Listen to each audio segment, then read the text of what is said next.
এখানে আসসালামু আলাইকুম।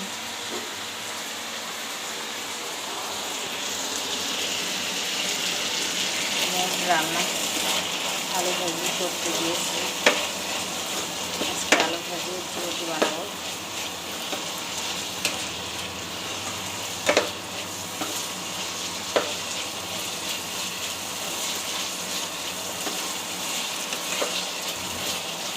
গ্যাস নেই বলে রুটি খাওয়াই হচ্ছে না।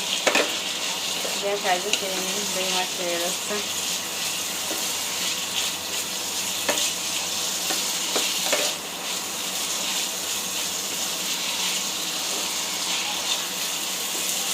আজ পর্যন্ত গ্যাস খেয়ে নেয়।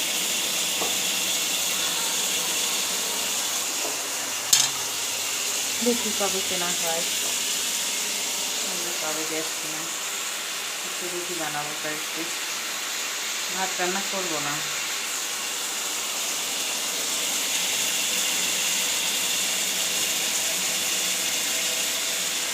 ভাবলাম যে শুধু করি, আলু ভাজিটাই করি আর একটু ডিম ভাজি করি। তারপর মনে হচ্ছে এই গোশটা অনেক আগের, একটু মানে ভাজা রেখে দিই, ছোটো ছোটো করে কেটে। আলু ভাজিটা হয়ে গেছে, হয়ে গেছে। আলু ভাজি একদম শক্ত করে রুটি খেতে ভালো লাগবে না, একটু নরম নরম করেছি। আমার খুব একটা শক্ত একদম ইয়েটা দিয়ে খেতে মন চায় না। এটা তো জামাই দেখে, জামাইদের জন্য ওটা। ভাবছি এটুকু আগে রান্না করে নিই, এটার ভিতরেই রান্না করি। আর রুটি বানাবো তো, এটা দরকার আছে। তাই রুটির জন্য এটা রেখে দিলাম না, এটার উপরেই দিতাম। এখানে অল্প একটু গোশ রান্না করছি মুরগির, আর রুটি বানাচ্ছি। ভাত আজকে আসছে ফ্রিজে, কালকে ভাত রান্না করেছি। ভাত এখনও মেলা ভাত আছে।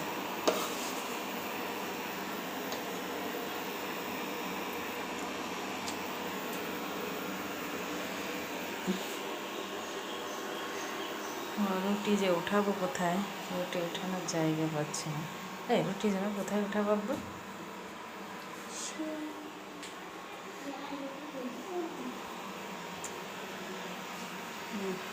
পারো দিলি, কেমন পারো?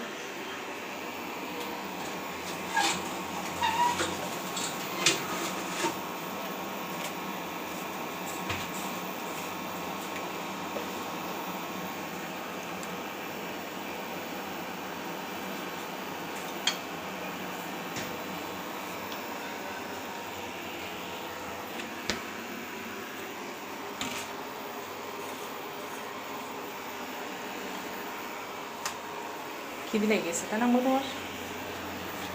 খাও।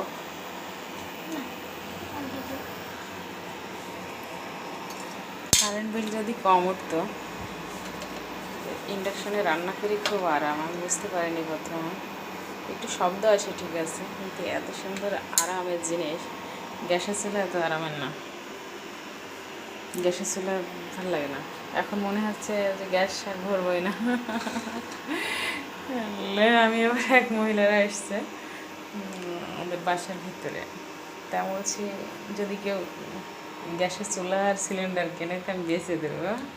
তো বলছে কেন আপনার লাগে না? আমি বলছি আমার আর গ্যাসে রান্না করতেই ভালো লাগছে না, ইন্ডাকশানে রান্না করে করে। আর আমার মনে হচ্ছে আমি যেখানে যাবো ইন্ডাকশান আর রাইস কুকারটা হাতের ভিতরে নিয়ে যাবো। এই দুইটা জিনিস থাকলে আর কিছুই লাগে না।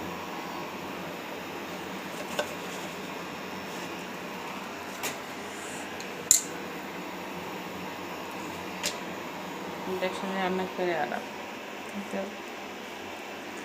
অনেকে বলে যে ইন্ডাকশানে রান্না ভালো লাগে না, আমার এই যে মেয়েটা বলে, কিন্তু আমার কাছে তো ভালোই লাগে।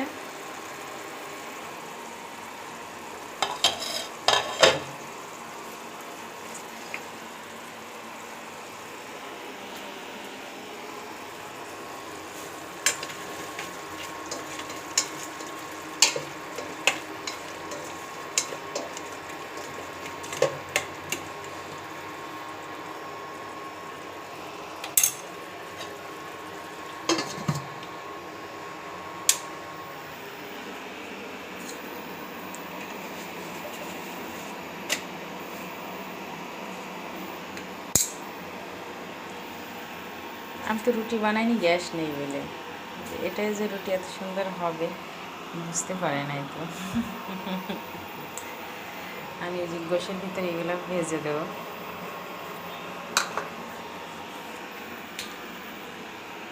আব্বু এখানকার সে তেনাটা কই আব্বু, আর ভিতরে দেওয়া খালি পিছিয়ে যাচ্ছে পা টাইসের উপরে।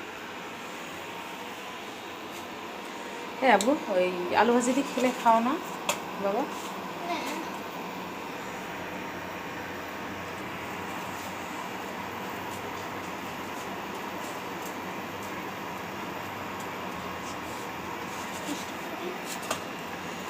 স্টাফ করে এখন বাদ দিয়ে দিয়েছি। এটার উপরে রুটি ছেঁকে প্রত্যেকটা রুটি ফলছে, হালকা একটু ইয়ে হয়ে যাচ্ছে সেটা সমস্যা নেই, ওরকম হলেই আরও বেশি ভালো লাগে রুটি খেতে। একদম কাঁচা কাঁচার চেয়ে রুটিটা হালকা ইয়ে হলে তো বেশি ভালো লাগে। খুব সুন্দর হচ্ছে রুটি।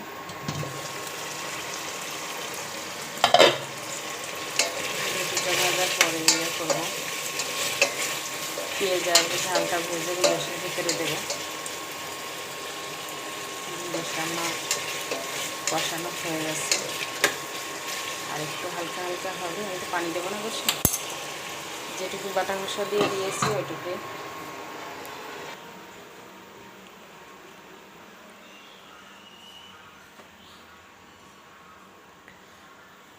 কি ব্যাপার, তুমি রাজার কাছে কি করছো? হ্যাঁ জিথে, রাজার কাছে কি করছো? মামা রাজা বাবা দিয়ে তুমি চুমু দিবা না তো, আবার যা রাজা বাবা তো চুমু থালি পরে তো মন খারাপ করে, তো মন খারাপ করে না? আমার জান পেতি নাই তো, আমার কলজি পেতি নাই তো গো।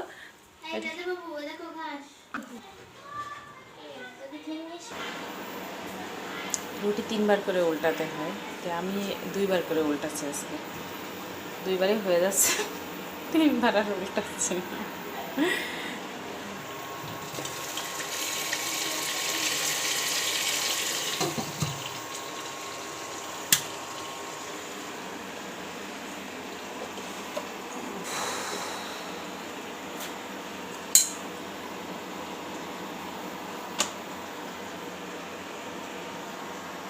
আমি আজকে রুটি বানাবো না।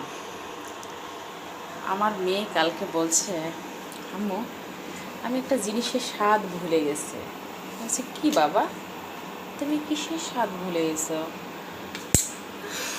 আম্মু আমি রুটির স্বাদ ভুলে গেছি।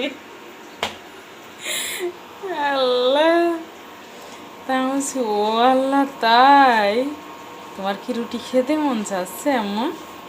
তো বলছে আমি তো খেতে মন চাইছে সেটা বলিনি, আমি আপনারে বলছি যে আমি রুটির স্বাদ ভুলে গেছি। হ্যাঁ বলছি ঠিক, আমার মেয়ের মন চাচ্ছে, আমার মেয়ে তো বলবে না, এরকম মেয়ে জীবনে বলবে না।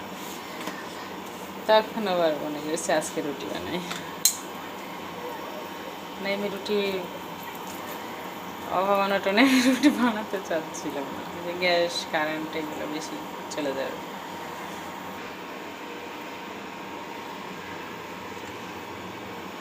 আমার মেয়ে সেই বড় হয়ে যায়নি,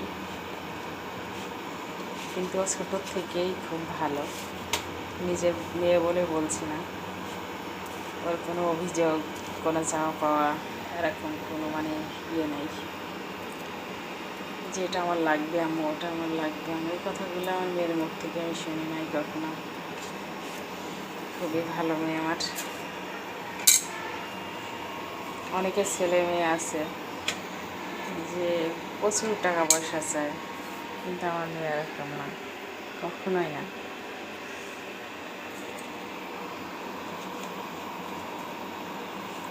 আমার টাকা পয়সা নেই বলে চায় না সেটা না, অনেকে আছে নেই তারপরও চায়, বাবা মা কষ্টে আছে তারপরেও জয়েল করে, তারপরও কেন দিবা না, দিবা না তো আমাকে কেন জন্ম দিয়েছে, এরকম কথা বলে অনেক ছেলে মেয়ে।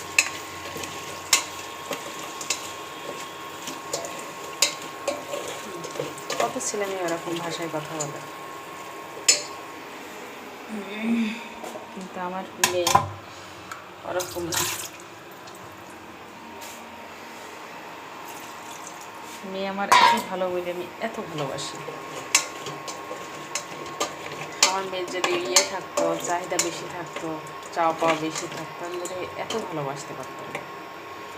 ও খুবই ভালো বলে আমি খুবই ভালোবাসি।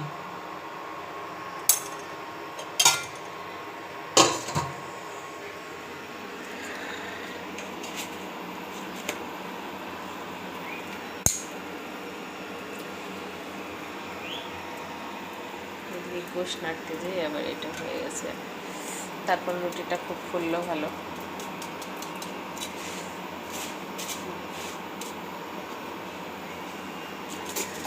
বাবারে,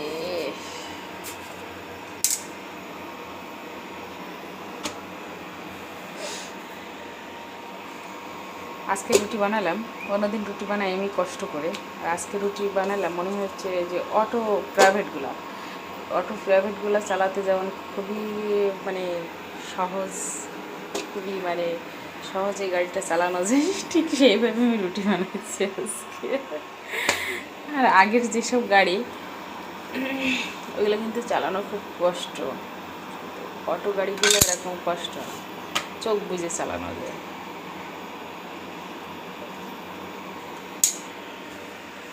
তা আজকে আমি রান্না করলাম, মনে হচ্ছে আমি অটো প্রাইভেট চালাচ্ছি। মনে হচ্ছে না যে আমি এই যে চুলাতে রুটি বানাতে গেলে আমার কী যে কষ্ট লাগতো, বিরক্ত লাগতো, কখন হবে। মাঝে মাঝে করতাম কি, ফ্রিজে আবার কিছু রুটি আবার রেখে দিতাম, দেখ বিরক্ত লাগছে, আর ভালো লাগছে না, কাল পরশু আবার বানাবো।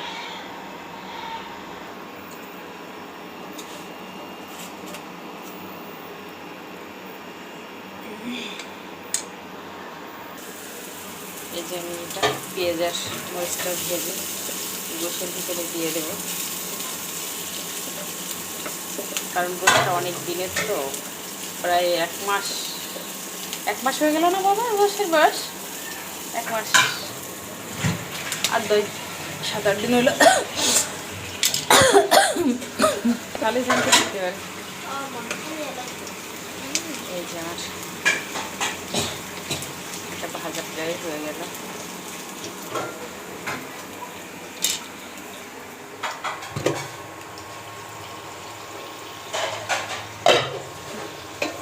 গোশটা হয়ে গেছে।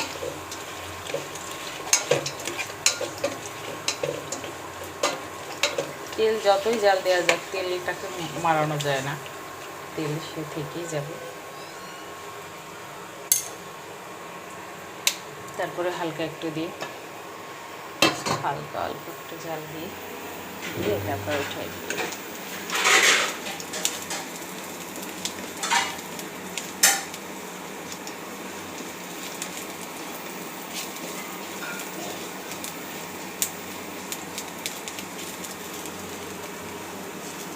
পেঁয়াজটা পড়ে গেছে,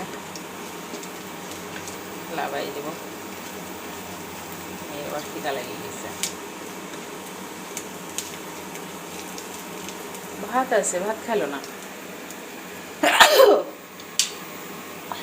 বললাম যে আলু ভাজি দিয়ে ভাতটা খেয়ে নাও।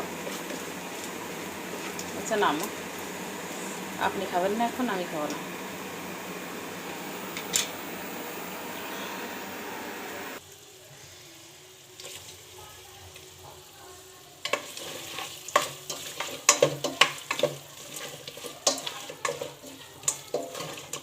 রান্না হয়ে গেছে, উঠাই ফেলবো।